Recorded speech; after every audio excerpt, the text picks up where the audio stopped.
இந்த வீடியோ பார்த்துட்டு இருக்க எல்லோருக்கும் என்னுடைய வணக்கம். ஐசிஎஃப் அதாவது இன்டெக்ரல் கோச் ஃபேக்ட்ரி சென்னை இதில் வந்து அப்ரெண்டிஸ் வேக்கன்சி இருக்குது அப்படின்னு சொல்லிட்டு இன்றைக்கி நான் ஒரு வீடியோ ரிலீஸ் பண்ணியிருக்கேன். ஸோ அந்த அப்ளிகேஷன் அப்படின்றது ஆன்லைன் அப்ளிகேஷன். இந்த அப்ளிகேஷனை எப்படி போடுறது அப்படின்றதுக்கான ஒரு எக்ஸ்பிளனேஷன் வீடியோ தான் இது. ஸோ டாப்பில் அப்படி பார்த்தீங்க அப்படின்னா நான் pb.icf.gov.in இதுதான் ஐசிஎஃபோட அஃபிஷியல் வெப்சைட். ஸோ அங்கே போயிட்டு இந்த அப்ளிகேஷன் பேஜுக்கு போயிருக்கேன். இந்த அப்ளிகேஷன் பேஜ் பார்த்தீங்கன்னா ஃபஸ்ட்டு இப்படி தான் இருக்கும். உங்களுக்கு ஃபஸ்ட்டு 3 ஆப்ஷன் வரும். அப்ளிகேஷனுக்கு ஒரு ஆப்ஷன் இருக்கும், பேமெண்ட்டுக்கு ஒரு ஆப்ஷன் இருக்கும், அதுக்கப்புறமா அப்ளிகேஷனை வந்து டவுன்லோட் பண்ணி பிரிண்ட் எடுக்கிறதுக்கு ஒரு ஆப்ஷன் இருக்கும். ஸோ நான் ஃபஸ்ட்டு அப்ளிகேஷனுக்கு வந்திருக்கேன். ஏன்னா ஃபஸ்ட்டு நம்ம அப்ளிகேஷன் தான் போடணும். ஸோ அப்ளிகேஷன் வந்தவுடனே ஒரு டிக்ளரேஷன் கேட்கும். டிக்ளரேஷனில் வந்துட்டு இந்த மாதிரி இன்ஸ்ட்ரக்ஷனை வந்து நான் கேர்ஃபுல்லாக ரீட் பண்ணேன், நோட்டிஃபிகேஷன் ஃபுல்லாக நான் படித்தேன். அதே மாதிரி இந்த அப்ளிகேஷனில் நான் கொடுக்குற எல்லா டீட்டெயில்ஸும் வந்து கரெக்டு, அதே மாதிரி தப்பாக நான் ஏதாவது கொடுத்தேன்னா என் அப்ளிகேஷனை ரிஜெக்ட் பண்ணலாம் நீங்கள் அப்படின்ற மாதிரி ஒரு 2 சென்டென்ஸ் இருக்கும். ஸோ இந்த இடத்துல எஸ் அப்படின்றத டிக் பண்ணிவிட்டு சப்மிட் கொடுத்தீங்க அப்படின்னா அப்ளிகேஷன் பேஜுக்கு போயிடும். ஸோ இந்த வீடியோவை நம்ம இது இப்படியே கொஞ்சம் ஃபாஸ்ட்டாக அதே சமயத்தில் பார்த்துடலாம். ஏன் அப்படின்னா இது தனியாகவே நீங்களே கூட உங்கள்கிட்ட கம்ப்யூட்டர் இருந்தாலோ லேப்டாப் இருந்தாலோ நீங்கள் அப்ளை பண்ணிக்கலாம். அதுக்காக இந்த வீடியோ. இல்லை நீங்கள் ஒரு கம்ப்யூட்டர் சென்டர் அந்த மாதிரி எல்லாம் போகிறீங்க அப்படின்னாலும் அங்கேயும் நீங்கள் வந்து அவங்களோட ஹெல்ப்போடையும் நீங்கள் அப்ளை பண்ணிக்கலாம். ஸோ நீங்கள் தனியாக அப்ளை பண்ணுறீங்க அப்படின்னா இது கொஞ்சம் யூஸ்ஃபுல்லாக இருக்கும். அதுக்கான வீடியோ தான் இது. இப்போ பார்த்தீங்க அப்படின்னா இந்த வீடியோவில் பார்த்தீங்க அப்படின்னா இந்த டிக்ளரேஷன் படித்து முடிச்சுட்டு எஸ் அப்படிங்கிற அந்த ஆப்ஷனை கிளிக் பண்ணிவிட்டு சப்மிட் கொடுத்தோம் அப்படின்னா உடனே அடுத்த பேஜுக்கு போயிடும்.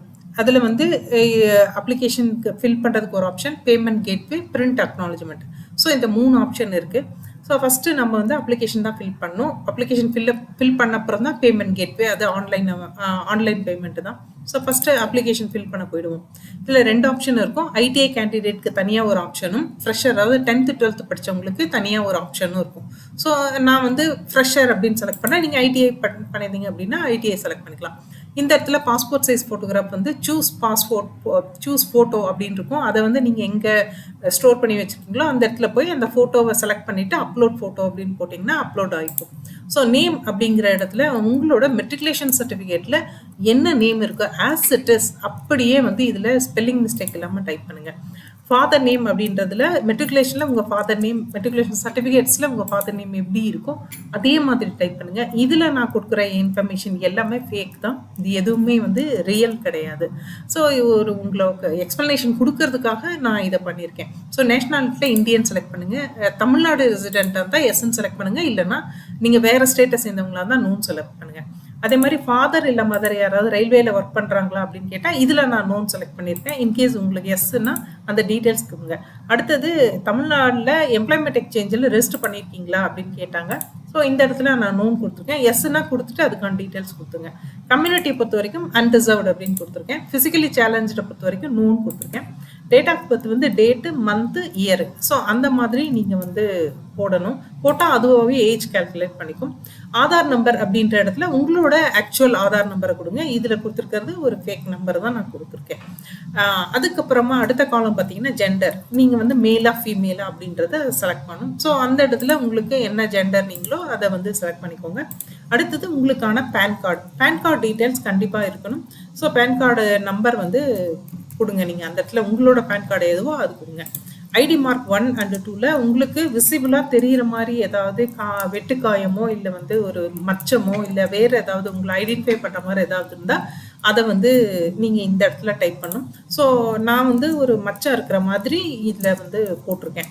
எமோல் இன் ரைட் ஃபோர்ஹெட் அப்படின்னு சொல்லிட்டு போட்டிருக்கேன். அதே மாதிரி செகண்ட்லேயும் ஒரு கையில் வந்து ஒரு மச்சம் இருக்க மாதிரி போட்டிருக்கேன். ஸோ நெக்ஸ்ட் அப்படின்ற பேஜுக்கு போட்டிங்கன்னா இந்த இடத்துல வந்து நீங்கள் உங்களோட ஏரியா பின்கோடு கொடுக்கணும். நீங்கள் எந்த இடத்துல இருக்கீங்களோ அந்த ஏரியா பின்கோடு அது கொடுத்த உடனே நீங்கள் எந்த ஏரியான்றதை அதுவாகவே செலக்ட் பண்ணிக்கணும். அடுத்தது உங்களோட அட்ரஸ், அதாவது டோர் நம்பரு, ஸ்ட்ரீட்டு, அந்த ஏரியா பேர் எல்லாமே கொடுத்து ஒரு அட்ரஸ் வந்து நீங்கள் கொடுக்க வேண்டியிருக்கும். ஸோ அந்த அட்ரஸ் வந்து ஆஸ் இட் இஸ் ஆதார் கார்டில் என்ன இருக்கோ அதே அட்ரஸ் தான் கொடுக்கணும்.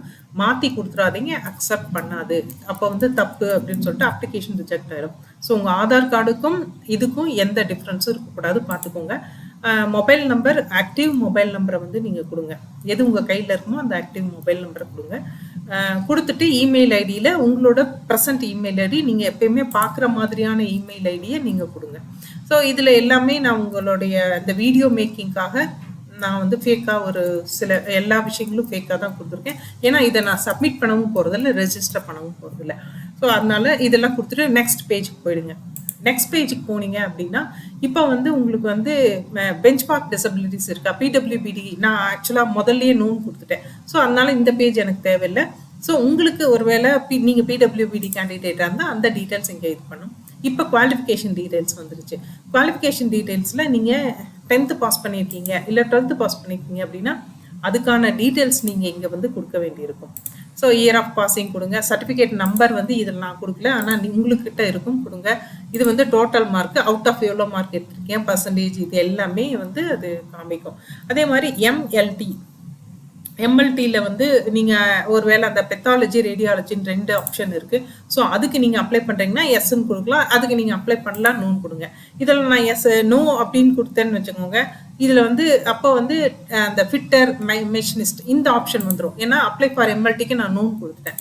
ஸோ நீங்கள் வந்து ஃபர்ஸ்ட் ஆப்ஷன் என்னவா எடுத்துக்க போகிறீங்க, செகண்ட் ஆப்ஷன் நீங்கள் என்னவா எடுத்துக்க போகிறீங்க அப்படின்னு இருக்கும்.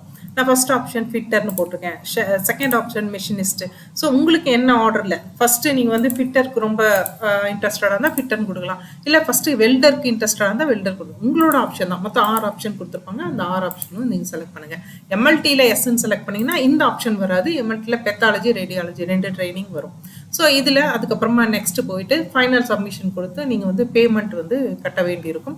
ஸோ பேமெண்ட் கட்டிங்கன்னா அதோட அப்ளிகேஷன் முடிஞ்சது. ஆனால் அந்த அப்ளிகேஷன் வந்து பிரிண்ட் அவுட் எடுத்து நீங்கள் உங்களோட ரெஃபரன்ஸ்க்கு கண்டிப்பாக வச்சுக்கணும். இந்த டிக்ளரேஷனில் கிளிக் பண்ணிவிட்டு கிளிக் ஃபார் ஓடிபி கொடுத்தீங்கன்னா, நீங்கள் என்ன மொபைல் நம்பர் ஆக்டிவாக கொடுத்தீங்களோ அந்த மொபைல் நம்பருக்கு அந்த ஓடிபி வரும். அதை சப்மிட் பண்ணிங்கன்னா அதோட இந்த அப்ளிகேஷன்றது முடிஞ்சிருச்சு. இதுக்கப்புறமா நீங்கள் ஃபீஸ் கட்டிட்டு அக்னாலஜ்மெண்ட் டவுன்லோட் பண்ணிக்க வேண்டியது தான். ஸோ இதுதான் வந்து அப்ளிகேஷன் ப்ராசஸ். ரொம்ப சிம்பிள் தான். 10th இல்லை 8th 6th படிக்கிறவங்க கூட இதை வந்து ஃபில்அப் பண்ணிட முடியும். அந்த அளவுக்கு ரொம்ப ஈஸியான ஒரு யூசர் ஃப்ரெண்ட்லி அப்ளிகேஷன் தான் இது, இந்த விஷயம். ஸோ இதில் இந்த மாதிரி இந்த அப்ளிகேஷன் நீங்கள் ஒரு வேளை வந்து ஐசிஎஃப் அப்ரண்டிஸ் வேகன்சிக்கு அப்ளை பண்ணுறதுனா இந்த மாதிரி உங்கள் அப்ளிகேஷன் போட்டுடலாம். இப்பயும் உங்களுக்கு வந்து அந்த அளவுக்கு கம்ஃபர்ட்டாக இல்லை நான் அப்படின்னு நினச்சிங்கன்னா, நீங்கள் ஒரு கம்ப்யூட்டர் சென்டரையோ இல்லை வந்து எம்ப்ளாய்மெண்ட் எக்ஸ்சேஞ்சோ அந்த மாதிரி இடத்துல போயிட்டு அவங்களோட ஹெல்ப்போட இந்த அப்ளிகேஷனை நீங்கள் போட்டுக்கலாம். இந்த வீடியோ பார்த்த எல்லாருக்கும் ரொம்ப யூஸ்ஃபுல்லாக இருக்கும்னு நினைக்கிறேன். தேங்க்யூ.